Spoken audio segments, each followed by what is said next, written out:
پھر ان کے لیے رحم کی کوئی گنجائش نہیں ہونی چاہیے، ان کو تہز نہز کر دینا چاہیے۔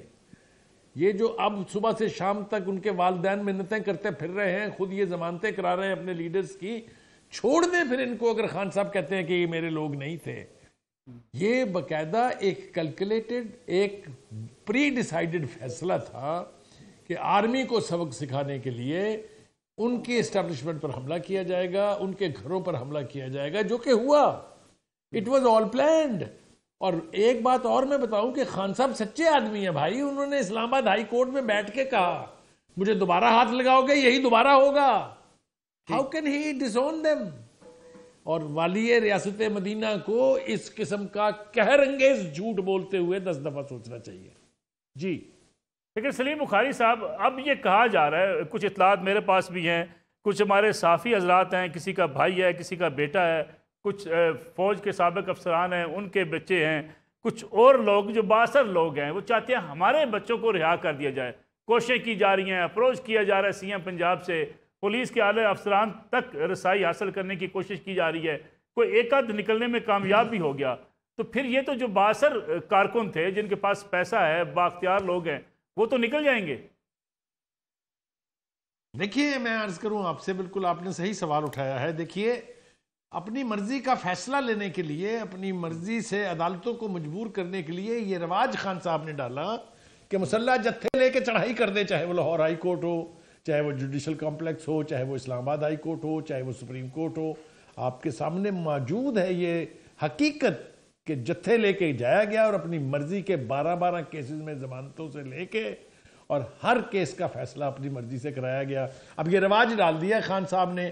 اب کوئی بھی لینڈ مافیا کا بندہ جس کے اوپر کوئی کیس ہوگا، all he needs is 200 armed people، وہ لے کے عدالت میں چڑھ دوڑے گا۔ میں ایکویشن نکالتا ہوں اس کی 1990s میں، اگر آپ واپس جائیں عمران خان، جو الطاف حسین صاحب کا دور تھا، جس کے بارے میں ابھی کل ہی بلاول صاحب نے کہا کہ میں نے منع کیا تھا کہ اس کو پاکستان کا الطاف حسین نہ بننے دیں۔ اس دور میں بھی یہی ہوا تھا کہ عدالتوں کے ججوں کو ڈرا ڈرا کے یا تو وہ کیس نہیں لیتے تھے یا فیصلے نہیں کرتے تھے، ضمانتیں دے دیتے تھے، اور اگر بہت زیادہ تنگ آ جاتے تھے چھٹیاں لے کے چلے جاتے تھے یا اپنی ٹرانسفر کروا لیتے تھے۔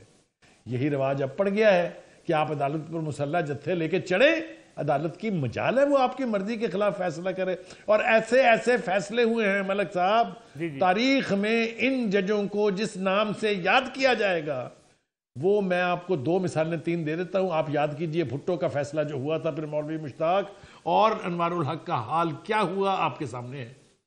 پاناما کا کیس تھا، اقامہ پہ نکال دیا گیا۔ آپ دیکھ لیجئے ثاقب نثار صاحب کو لوگ کن ناموں سے یاد کرتے ہیں۔ مجھے اچھی طرح سے یاد ہے پاناما کے کیس پر علی احمد کرد نے کہا تھا کہ میں کوئٹہ سے اسلام آباد آیا اس جج کی شکل دیکھنے کے لیے جس نے یہ فیصلہ لکھا۔ تو کہنے کا مطلب یہ ہے کہ آج یہ عدلیہ جو کچھ بھی کر رہی ہے، یہ قوم اس لحاظ سے بڑی ظالم ہے کہ معاف نہیں کرتی ہے۔ تو آپ بھی تاریخ کے کس سائیڈ پر کھڑے ہیں اور کس تاریخ سے میں کس الفاظ سے یاد کیے جائیں گے، اس کا ادراک آپ کو ہونا چاہیے۔ تو یہ جو رواج ڈال دیے گئے ہیں، یہ ایک دن بھگتیں گے بھی وہی لوگ جنہوں نے یہ رواج ڈالا ہے۔ جی ٹھیک ہے سلیم بخاری صاحب، آپ کے واپس آتا ہوں۔ جواد احمد صاحب، جب سے آپ نے اپنی پارٹی کی بنیاد رکھی، عمومی تاثر یہ ہے کہ آپ کا ٹارگٹ صرف عمران خان صاحب ہیں، یہ کیا وجہ ہے؟ ملک صاحب، اسے اگر میں 100 دفعہ لکھتا ہوں یا بات کرتا ہوں تو اس میں سے 90 دفعہ ہوتا ہے، 10 دفعہ اوروں کا بھی ہوتا ہے، لیکن 90 دفعہ ہونا بھی ایکچولی بہت زیادہ ہے عمران خان کے خلاف اور پی ٹی آئی کے خلاف۔ اس کی وجہ یہ ہے کہ ہماری پارٹی جس نظریے میں بنی ہے وہ یہ کہتا ہے کہ پاکستان میں سب سے بڑا مسئلہ جو ہے رولنگ اشرافیہ جو ہے، سرمایہ دار جگیردار مافیاز، انہوں نے معاشی نظام پہ بھی قبضہ کیا ہوا ہے پاکستان کے جب سے پاکستان بنا ہے، اور سیاسی نظام پہ بھی کیا ہوا ہے۔ ہم سیاسی پارٹی ہیں، اداروں کی ہم بات نہیں کر رہے اس وقت، ہم تو صرف سیاسی پارٹیوں کی بات کر رہے ہیں۔ تو اس لیے ہماری سیاسی پارٹی ان کے خلاف کھڑی ہوتی ہے۔ ہم نے یہ دیکھا ہے کافی عرصہ پہلے سے کہ اس جو معاملے میں ایک پارٹی بننی چاہیے تھی جو ان کو چیلنج کرتی، اب اس پارٹی کی راہ میں بھی، ہماری راہ میں بھی عمران خان کھڑے ہیں، کیونکہ عمران خان نے وہ چیلنج کرنا نہیں ہے ان کو، وہ ان کا حصہ ہے۔ اب وہ لوگوں کو نا امید بھی کر رہے ہیں، مایوس بھی کر رہے ہیں اور گمراہ بھی کر رہے ہیں۔ وہ ایکچولی نہ انقلابی ہیں، نہ وہ آدھے انقلابی ہیں، وہ 300 کنال میں رہتے ہیں بنی گالہ میں، 8 کنال میں وہ لاہور میں رہتے ہیں، بڑی بڑی لینڈ کروزرز میں وہ پھرتے ہیں، ان کا جو ان کے جو تعلقات ہیں وہ پاکستان کی ایلیٹ کے ساتھ ہیں. ان کی جتنی دوستیاں میں نے دیکھی ہیں, میں ان کے ساتھ بہت وقت گزارا ہے. عمران خان کے ساتھ ایک زمانے میں ان سے ملاقاتیں بہت رہی ہیں. ان کے ارد گرد جتنے لوگ ہوتے ہیں وہ سارے ان کے وہی دوست ہیں جو بہت بڑے بڑے امیر لوگ ہیں.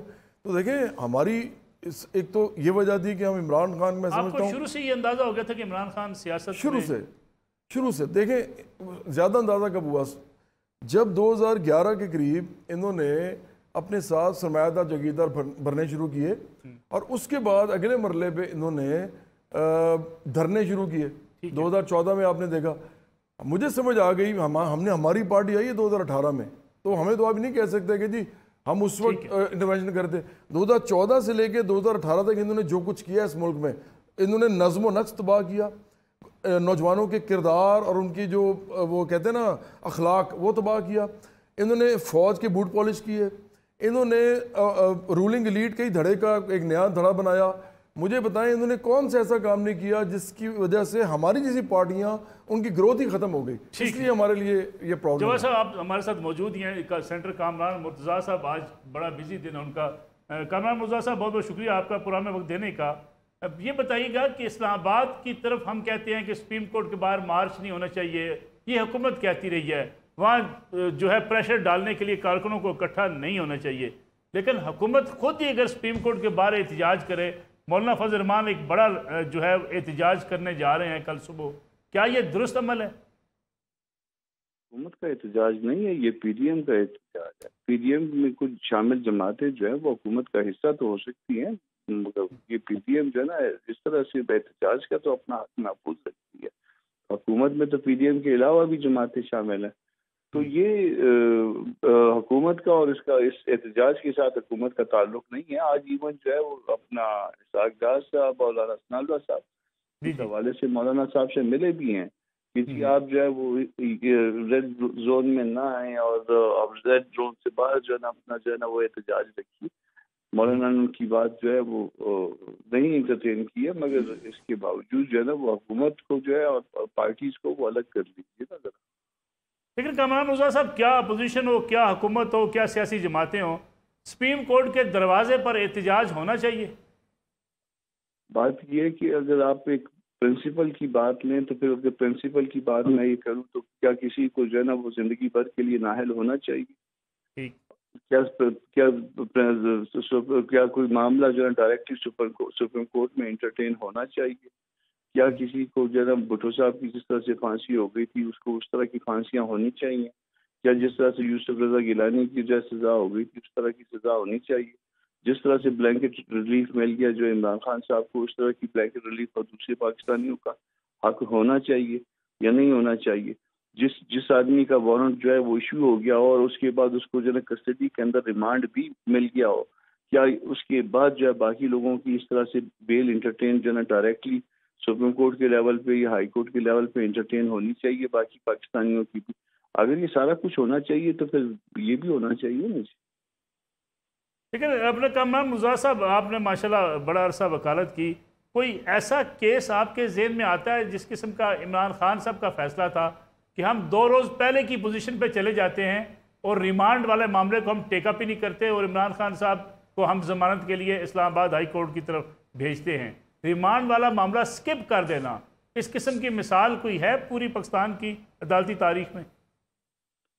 دیکھیے عمران خان صاحب کے لیے جو ہے وہ الیکشن کے حوالے سے کیسز ہائی کورٹوں میں 2 مختلف پینڈنگ, مگر اس کو سکپ کر دینا اور ڈائریکٹ انٹرٹین سپریم کورٹ میں کر لینا, ٹھیک ہے جی, یہ کسی اور کے لیے ہو سکتا تھا. باقی سپریم کورٹ کے باقی ججوں نے جنہوں نے اختلاف کیا انہوں نے تو یہ اختلاف کیا تھا نا, یہ کیسے ہو سکتا ہے؟ اسی طرح سے جورسڈکشن جو ہے وہ اکاؤنٹیبلٹی کورٹ کی ہو اور اس کے بعد جو ہے نا وہ پٹیشن یہاں پہ ڈائریکٹ انٹرٹین ہو, اس کو انلیگل ڈکلیئر کرنے کے بعد پھر اسٹیٹس کو اینٹے میں چلے جانا اور کہنا کہ جی 2 دن میں تو کچھ ہوا نہیں ہے, ریمانڈ کو بھی جو ہے نا اس کو بھی جو ہے نا وہ بھول جائیے, وارنٹ کی ایشورنس کو بھی بھول جائیے, اور پھر دین جو ہے وہ کسی کی جورسڈکشن جو ہے وہ اکاؤنٹیبلٹی کورٹ کی جو جورسڈکشن ہے وہ ڈائریکٹ ہائی کورٹ کے حوالے کر دینا. تو ہے نا, کمال تو ہے نا.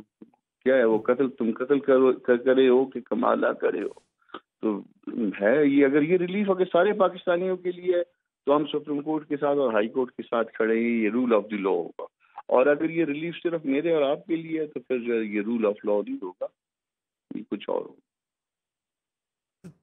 کامران مرزا صاحب ہمیں ایک بریک لینی ہے، بریک سے واپس آئیں گے. بڑی اہم بات کی سینیٹر کامران مرزا صاحب نے کہ اگر یہ رول آف لا ہے جو عمران خان صاحب کے لیے اختیار کیا جا رہا ہے تو پھر پوری سوسائٹی اس سے مستفید ہونی چاہیے. کسی ایک فرد کے لیے اگر آپ عدالتی فیصلے، عدالتی احکامات بھی اگر جاری کرنا شروع کر دیں جس کا آئین اور قانون سے کوئی تعلق نہ ہو تو پھر انگلیاں بھی اٹھیں گی اور پھر سپریم کورٹ کے باہر احتجاج بھی ہوگا. واپس آتے ہیں ایک بریک کے بعد. پروگرام ایک بار پھر خوش آمدید. سلیم بخاری صاحب، میں کچھ ایسے ویڈیوز جو ہے پیغامات آپ کے سامنے رکھنا چاہتا ہوں. کچھ لوگ جو گرفتار ہوئے ہیں افغانی ہیں اور وہ کہتے ہیں کہ ہمیں پیسے دے کر یا ہماری لیڈرشپ نے ہمیں یہاں پہ بھیجا ان مقامات پر جہاں پر پرتشدد واقعات ہوئے ہیں. یہ آپ کو سنواتا ہوں کہ وہ نوجوان کیا کہہ رہے ہیں. السلام علیکم. زمان مسمت اللہ دے اور زمان والد سے منم شاہ ولی دے. افغانستان کے مزار شریف سر تعلق آباد کے عمران خان دے گرفتاری نہ پس آصف علی خان زمون دے علاقے ایم پی اے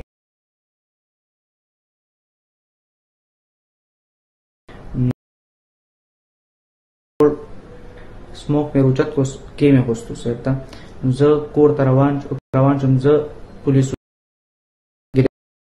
زیدل تراوستم ز پخ اندائم و معافی غوالم آئندہ با انشاءاللہ اس زما طرف نہیں اس مشکل لئی بیخی پی ٹی آئی سر زما اس تعلق بنی اور انشاءاللہ آئندہ با اس نکی زمان مومید دے و علی صاحب امنمزی اخیل لے تعلق دا افغانستان کابل نلرم اور پر تاکال پایان کے وسیقم دا عمران خان دا گرفتارین بعد ماتا P T I مشران M P اے فیر فضا ماتا پی سی راکڑی پوشوی چی دا جلوس تو دا گڑوڑیو کا دا پدے کاربانی ډیر سخت پیمانه هم د بخښنه غواړم چې دا یو ځل بیا چانس راکړي دا کار به انشاءالله نه کوو. زما نوم عباس دی، پلار نوم یې شهباز دی، تعلق افغانستان سره ساتم کابل کې.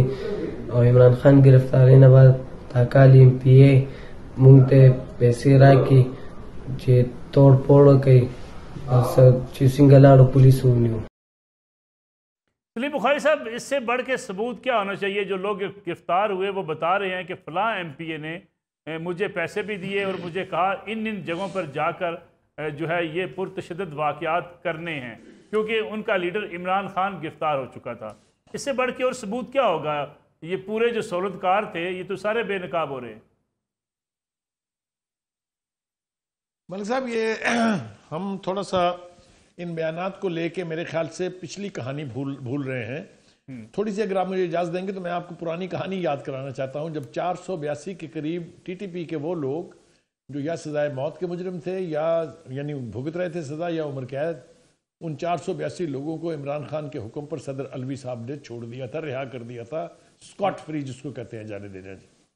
اس کے بعد کے پی کے کی حکومت جو ہے وہ ایک طویل عرصے تک ٹی ٹی پی کے ساتھ مذاکرات میں ملوث رہی ہے، جس کے نتیجے میں ایک بڑی تعداد میں لوگوں کو آ کے پشاور میں بسنے دیا گیا اور ان کو سوات بھی بھیجا گیا. اگر آپ کو یاد ہو، سوات کے عوام اٹھ کھڑے ہوئے تھے لاکھوں کی تعداد میں، اور انہوں نے کہا تھا یہ ایکسیپٹیبل نہیں ہے، لہذا وہاں سے وہ بھاگ گئے واپس. آپ کو یہ حقائق بتا رہا ہوں میں، یہ کہانیاں نہیں ہیں. اس کے بعد ہم نے دیکھا ایک بیرسٹر سیف صاحب نامی ہیں جنہوں نے کہا کہ ہاں جناب ہم مذاکرات کر رہے ہیں ان سے اور ہم چاہتے ہیں کہ ان کو لا کے یہاں بسایا جائے. اور یہی بات عمران خان صاحب نے خود بھی کہی تھی، ایک دفعہ نہیں کوئی درجنوں بار کہا کہ ہم چاہتے تھے کہ ٹی ٹی پی کے لوگوں کو، چونکہ وہ پاکستانی ہیں، ان کو لا کے بسایا جائے. یہ خواہش وہ اس کے باوجود کر رہے تھے کہ ریاست پاکستان کی طالبان کے ساتھ مذاکرات ختم ہو گئے تھے جس میں حکومت اور فوج جو ہے وہ پاکستان کی نمائندگی کر رہی تھی. اس کے بعد کے پی کے کا مذاکرات کو ٹی ٹی پی کے ساتھ جاری رکھنا، ان کے لوگوں کو یہاں لانے کی اجازت دینے کے بعد یہ ہائر کرنے کی بات تو آپ چھوڑ دیجئے. پی ٹی آئی کے لوگوں کو، ملک صاحب آپ بھی جانتے ہیں، میں بھی جانتا ہوں، پڑھے لکھے لڑکے تھے، ینگ لوگ تھے، انسپائر ہوئے خان صاحب تھے، وہ یہ وارداتیں کے کرنے کے اہل ہی نہیں ہیں. یہ ٹرینڈ لوگ ہیں، یہ ٹرینڈ دہشت گرد ہیں. اور خان صاحب نے چونکہ ہمیں بتا دیا ہے، اور وہ والی مدینہ ہے، جھوٹ بولتے نہیں ہیں، کہ یہ تو ہمارے لوگ نہیں ہیں. Therefore each one of them should be treated as a terrorist. مجھے بتائیے اس میں کیا خرابی ہے؟ لیکن کچھ ویڈیو ایسی ہیں بخاری صاحب، لیکن کچھ ویڈیوز ایسی ہیں، اگر ہم لاہور کینٹ کی بات کریں، پڑھی لکھی خواتین ہیں، وہ جنگلوں کے اوپر چڑھ رہی ہیں، ساتھ ہی ساتھ گالیاں دے رہی ہیں، اندر جانے کی کوشش کر رہی ہیں. پھر کچھ ایسی ویڈیوز ہیں چلیں وہ چلائی نہیں جا سکتی، خواتین مال وہاں سے لوٹ کے بتا رہی ہیں قوم کو کہ جی ہمارے پیسے ہیں، یہ کور کمانڈر ہاؤس میں جو چیزیں پڑی ہیں ہماری ہیں، میں اس لیے اٹھا کے لے کر جا رہی ہوں. دیکھیے وہ تو ایک شخص، ایک ینگ لڑکا جو ہے وہ کور کمانڈر کی وردی پہن کے بھی دکھا رہا تھا قوم کو کہ دیکھیے یہ ہم ہیں. دیکھیے میں نے یہ بالکل نہیں کہا ہے کہ پی ٹی آئی کے لوگ جو ہیں وہ کچھ سارے کے سارے جو ہیں وہ دھلے ہوئے ہیں دودھ کے. انہوں نے بھی کمال قسم کے واقعات کیے ہوئے ہیں. جو کور کمانڈر کے گھر کا سانحہ جس کو میں کہوں گا، یہ واقعہ نہیں ہے، یہ سانحہ ہے. ان کے تو کسی شخص کو معافی نہیں ملنی چاہیے، اس لیے کہ یہ ہماری national solidarity, national integrity, national ideology کے وہ سمبولک آئیکنز ہیں. چاہے وہ جی ایچ کیو ہے، چاہے وہ کور کمانڈر کا گھر ہے، چاہے وہ 1965 کی وار کے جو ہیروز تھے ایئر فورس کے، ان کے چلائے ہوئے جہازوں کے ڈھانچے تھے، ان سب کو آگ لگائی. میاں والی کی ایئر بیس میں گھس گئے، وہاں کھڑے تمام جہازوں کو آگ لگانا چاہتے تھے. یہ تو انڈین سے بھی بدتر ہے، یہ تو پاکستان کے دشمن ہیں. یہ کوئی احتجاج نہیں ہے، یہ کوئی سیاست نہیں ہے. جو اس کو سیاست کہے وہ میں سمجھتا ہوں پاکستانی نہیں ہے. جواد احمد صاحب، یہ نوجوان آخر اس سوچ کی طرف گئے کیسے؟ یعنی ہم کچھ لوگوں سے ملتے ہیں، باقاعدہ جیسے کسی کو برین واش کیا جاتا ہے، وہ ایک ہی بات کرتے ہیں، فوج کی بات کرتے ہیں اور کہتے ہیں جی بس ہم فوج کے خلاف اٹھ کھڑے ہوئے ہیں. یہ برین واشنگ کس سوچ کے تحت کی گئی؟ یہ عمران خان نے کی ہے جی. آپ پھر مجھے کہیں گے میں عمران خان کو کہہ رہا ہوں، لیکن جب تک عمران خان مسئلہ رہیں گے پاکستان کا تو میں ان کو کہتا رہوں گا. اور میں تو جرنلسٹ نہیں ہوں، میں تو ایک سیاسی پارٹی کا اس وقت ایگزسٹنگ ہیڈ ہوں. تو مجھے تو کوئی روک نہیں سکتا نا یہ کہنے سے کہ جی یار آپ کوئی خیال کریں، کوئی صحافتی اقدار کا خیال کریں. میرا اپنا ہی خیال ہے. ویسے نوجوانوں کے حوالے سے بخاری صاحب ٹھیک کہہ رہے ہیں، میرا خیال ہے تھوڑا سا تنزیہ بھی کہہ رہے ہیں ایکچولی، کہ اگر عمران خان کہہ رہے ہیں جی کہ اگر نوجوان ہمارے نہیں تھے تو پھر وہ کون تھے؟ وہ اس کے تھے، ٹی ڈی پی کے تھے، یا وہ دہشت گرد تھے. یا پھر عمران خان یہ کہہ رہے ہیں کہ اگر کوئی پی ڈی اے کے ایسے لوگ تھے جنہوں نے کیا ہے تو ہمارا ان سے کوئی تعلق نہیں ہے. تو میں بتانا چاہوں گا نوجوانوں کو کہ عمران خان آپ کے ساتھ یہی کریں گے. یہ ذہن میں رکھیں کہ جب بھی آپ کو پکڑا جائے گا، آپ دیکھیں فہرست دیکھیں ان کے قریبی ترین دوست، جہانگیر ترین کو انہوں نے کیسے اپنے سائٹ پہ کیا، علیم خان ان کو کیسے سائٹ پہ کیا، اس کے علاوہ پھر جنرل باجوہ ان کے قریبی ترین دوست 1 پیج پہ ان کے ساتھ وہ کیا کر رہے تھے. اور پھر اور بھی بہت سے لوگ ان کے نام آتے ہیں، کچھ ججز کے بھی آتے ہیں جب ان کے خلاف فیصلہ آتا تھا. میرا خیال ہے کہ دیکھیں یہ عمران خان اس ملک کے اندر ایک ہی چیز چاہتے ہیں کہ مجھے اقتدار مل جائے. ان کے اندر ایک پرابلم ہے. اگر آپ کو یاد ہو تو جب ورلڈ کپ جیتا تھا پاکستان تو انہوں نے اس زمانے میں نا، اس وقت ہم سارے بڑے خوش تھے، میں بھی چھوٹی عمر کا اس وقت تھا تو میں خوش تھا کہ واہ جی واہ ورلڈ کپ جیت لیا سارا. تو ہم نے خیال ہی نہیں کیا کہ کیا کہہ رہے ہیں. انہوں نے پکڑا ورلڈ کپ اور کہتے ہیں کہ جی ایگزیکٹلی ورڈز نہیں یاد، کہتے ہیں کہ at the twilight of my career I have finally manage to win the world cup, I have finally manage to win the world cup. انہوں نے ٹیم کا بات ہی نہیں کی.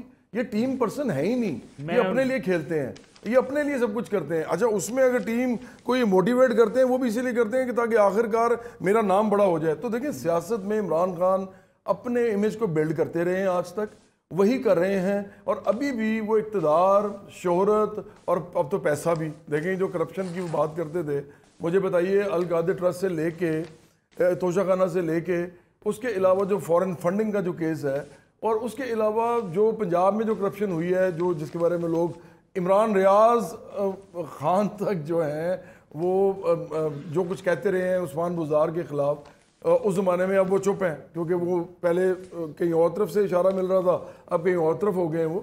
تو مجھے لگتا ہے کہ عمران خان کے جتنے بھی نیریٹیوز تھے جو ان کی اپوزیشن کے خلاف تھے، وہ ان کے اپنے سامنے اب کھڑے ہو گئے ہیں. پڑھے لکھے لوگ، پڑھے لکھی لڑکیاں اپنا عمران خان صاحب کو ایک نجات دہندہ سمجھتے ہیں، وہ کس غلط فہمی کا شکار ہے؟ دیکھیں آپ اور میں دونوں نا ہم شوبز سے ہیں، آپ بے شک مانے یا نہ مانے، جب کیمرہ لگ جاتا ہے نا تو آپ شوبز میں ہیں، چاہے وہ نیوز ہی ہو. مسئلہ یہ ہے کہ یہاں ہیروز بنائے جاتے ہیں.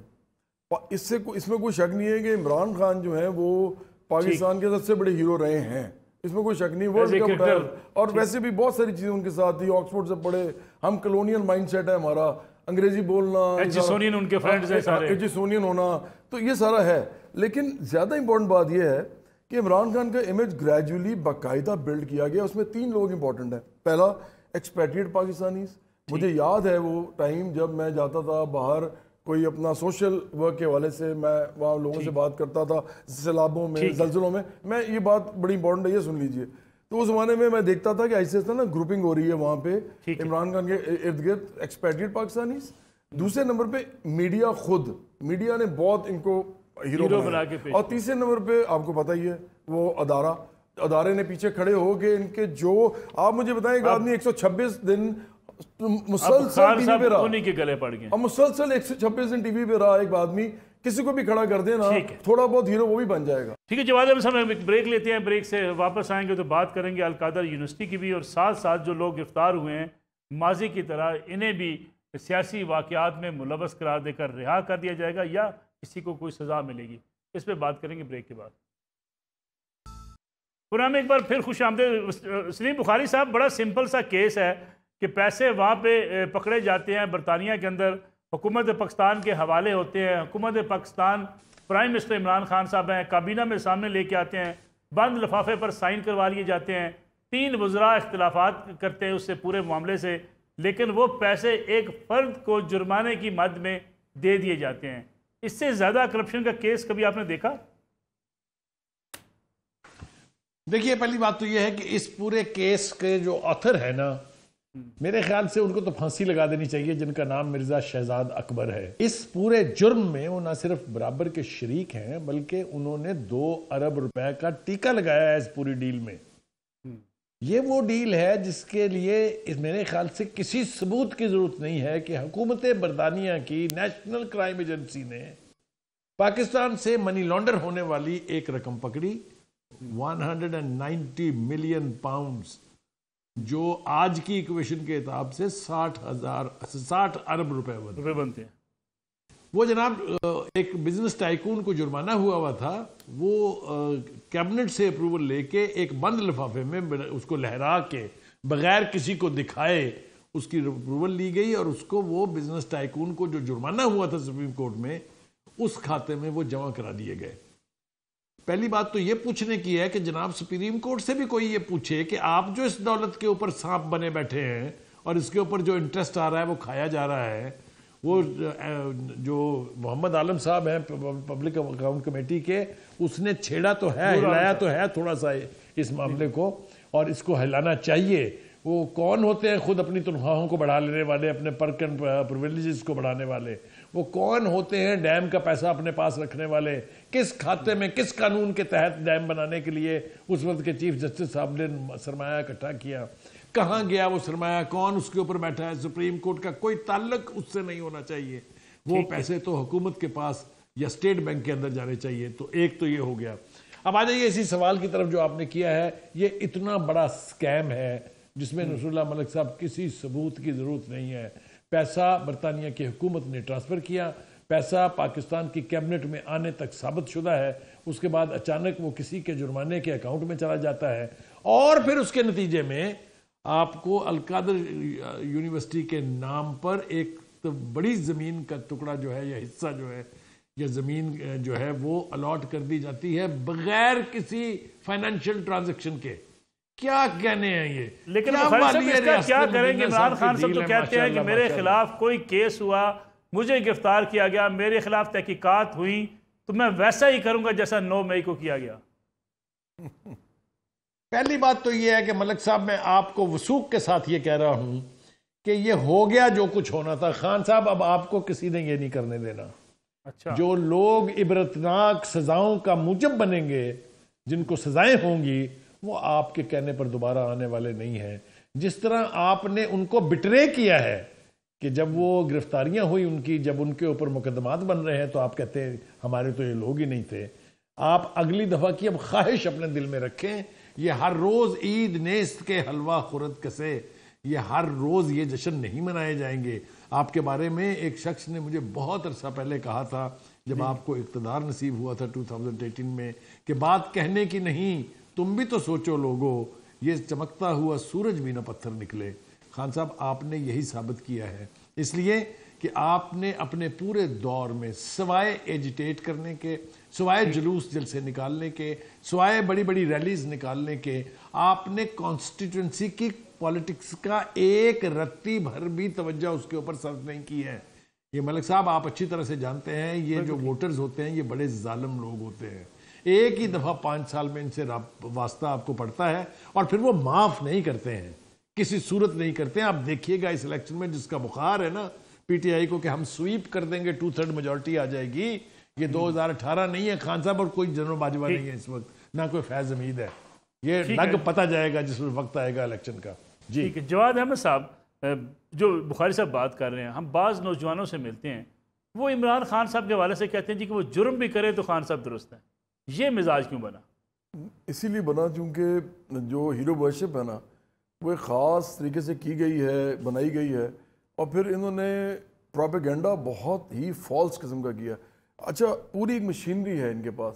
اگر آپ نے دیکھا ہو تو عمران خان بڑی دفعہ کہتے ہیں آگے, اور سوشل میڈیا کے لوگوں کو اپنے بٹھایا ہوتا ہے سامنے, اپنی پارٹی کے سوشل میڈیا گروپس کو, ان کو کہہ رہے ہوتے ہیں کہ سوشل میڈیا ہی ہماری قوت ہے, اس کو بڑھائیں. تو بیسکلی ٹیلی ویژن چینل جو ہوتے ہیں نا وہاں پہ کوئی جتنا مرضی جھوٹ بولنے کی کوشش کرے نا وہ کہیں نہ کہیں جا کے اس کو سچ بولنا ہی پڑتا ہے. پروپیگنڈا جو سوشل میڈیا پہ ہوتا ہے نا وہ ٹوٹلی فالس ہوتا ہے, اسپیشلی پی ٹی آئی کے صورت میں. اور آپ بھی دیکھیں واٹس ایپ گروپس میں یہ لوگ شیئر کرتے رہتے ہیں. آپ کو میں بتاؤں ایک آدمی اور ایک عورت جو بھی ان کے پارٹی کے اندر ہیں ایک دن میں یہ 100 150 چیزیں شیئر کرتے ہیں, اور باقاعدہ ایک مشینری ہے جو چل رہی ہے. دیکھیں یہ ایسی ہے جیسے ہٹلر کے زمانے میں گوبلز جو ہیں وہ کرتے تھے, یا اور اسٹالن کے زمانے میں رشیا میں ہوا. تو یہ تو ہوتا رہا ہے لیکن پاکستان میں کبھی اس سے پہلے ہوا نہیں تھا. میں نے بھی تھرڈ ورلڈ میں بھی اس طرح ہوتے نہیں دیکھا. یہ عمران خان کی ایک شخصیت کو باقاعدہ بنایا گیا ہے. اچھا نوجوان جو ہے نا میں چاہتا ہوں کہ وہ نہ یہ کام کریں, اور میں یہ بھی چاہتا ہوں کہ ان کو بہت عبرتناک سزائیں نہ دی جائیں. دیکھیں آخر کا وہ نوجوان ہے, گمراہ ہوئے ہوئے ہیں. عمران خان کا پرابلم ہے, اور میں یہ بھی چاہتا ہوں, میں ایک زمانے میں عمران خان سے بڑا پیار کرتا تھا, سارے کرتے تھے, عزت کرتے تھے. عمران خان جہاں پہنچ گئے ہیں نا ان کو اپنا محاسبہ کرنا چاہیے. یہ پاکستان کے ساتھ دشمنی کر رہے ہیں. وہ تو کہتے ہیں میں لوگوں کا محاسبہ کروں گا, میرا کیوں کریں؟ یہ بیوقوفی کر رہے ہیں عمران خان. میں سمجھتا ہوں ان سے زیادہ جاہل انسان کوئی نہیں ہے اگر وہ یہ سمجھتے ہیں کہ وہ پاکستان کے اندر ایک ریاستی ادارے کے ساتھ 21ویں صدی میں, جبکہ توپیں ٹینک وغیرہ نہیں صرف بلکہ سرویلنس تھرو ڈرونز ہوتی ہیں, سیٹلائٹ ہوتی ہیں, اور اس کے علاوہ جو کچھ یہاں پہ آپ کو پتا ہے ایروپلینز کس طرح کے ہیں, یہاں پہ آپ ایک پارٹی کے طور پہ ریاستی اداروں کو برا بھلا کہہ کے اسے لڑ نہیں سکتے. آپ کو آخرکار ان کے ساتھ کھڑا نہیں ہونا ہوتا, ان کو اپنے ساتھ کھڑا کرنا ہوتا ہے. دیکھیں دنیا میں پوری, آپ مجھے بتائیں کیا ٹرمپ آ سکتے ہیں؟ کیا کوئی دنیا میں کوئی ایسی لڑائی کا فائدہ ایون بولشوک پارٹی نے جب رشیا پہ قبضہ کیا تھا نا تو آرمی ان کے ساتھ آ کے کھڑی ہو گئی تھی. بس میں یہ نہیں کہہ رہا کہ یہ ہونا چاہیے, ہم سمجھتے ہیں کہ سیاست میں فوج کا کردار نہیں ہونا چاہیے, لیکن یہ تو مانے نا کہ فوج اگر آپ اس کے خلاف ہو جائیں گے اور اس کے خلاف لوگوں کو کریں گے تو آپ کے ملک کا بیڑا گرک ہو جائے گا. آپ کے ارد گرد سے دشمن بیٹھے ہوئے ہیں, وہ کچھ بھی کریں گے آپ کے ساتھ. ٹھیک. سلیم بخاری صاحب بڑا شارٹ کمنٹ آپ کا چاہوں گا میں. مجھے یاد ہے جب ریحام خان صاحب کے ساتھ شادی ہوئی تھی عمران خان صاحب کی, تب وہ کہا کرتے تھے کہ میں نے تصوف اور فلسفہ اور اسلام جو ہے وہ ریحام خان سے سیکھا ہے. آج کل انہوں نے فرمایا کہ میں نے سیرت النبی جو ہے وہ بشا بی بی سے سیکھی ہے. عمران خان صاحب کو یہ دینی معاملات سیکھنے کے لیے اپنی جو بیگمات کی ضرورت کیوں پڑتی ہے؟ اسی لیے وہ جو علم سیکھا ہے انہوں نے اس کے تماشے بھی تو ہم دیکھ رہے ہیں نا, جو کچھ سیکھا ہے انہوں نے. تو اس لیے یہ بڑی ایک طویل بحث ہے, اس میں جانے کی بجائے دیکھیے گزارش یہ ہے, ان کو ایک گولڈن اپرچونٹی ملی تھی, ان کو اس اپرچونٹی کو ایک کامیاب قسم کے سیاستدان کے طور پہ عوام الناس کی خدمت کے اوپر فوکس کرنا چاہیے تھا. وہ انہوں نے کیا نہیں ہے. ان کے ارد گرد جو مجمع ہے اس میں ایسے ایسے کلاؤنز اور ایسے ایسے لوگ ہیں جن کی عقل کا ماتم کرنے کو دل چاہتا ہے. میں آج ایمانداری سے سمجھتا ہوں کہ جس نتیجے پر وہ پہنچے ہوئے ہیں, جس نہج پر آج عمران خان صاحب کی زندگی ہے, اس کی تباہی میں 90% کنٹریبیوشن ان لوگوں کا ہے جنہوں نے, مثال کے طور پر میں آپ کو مثال دیتا ہوں, فواد چودھری صاحب نے جب عمران خان صاحب کو پہلی دفعہ سپریم کورٹ نے طلب کیا تو انہوں نے, آپ کو یاد ہونا چاہیے, انہوں نے کہا تھا کہ سپریم کورٹ کے چیف جسٹس کو معافی مانگنی چاہیے عمران خان سے. ایسے لوگوں نے مروایا ہے, ایسے لوگوں نے مروایا ہے جو خواب دیکھتے ہیں عمران خان صاحب کے والی ریاست مدینہ ہونے کے. ان لوگوں نے ان کی تباہی میں سب سے بڑا کردار ادا کیا ہے. And time is too little for ہم. ابھی بھی وہ اگر ان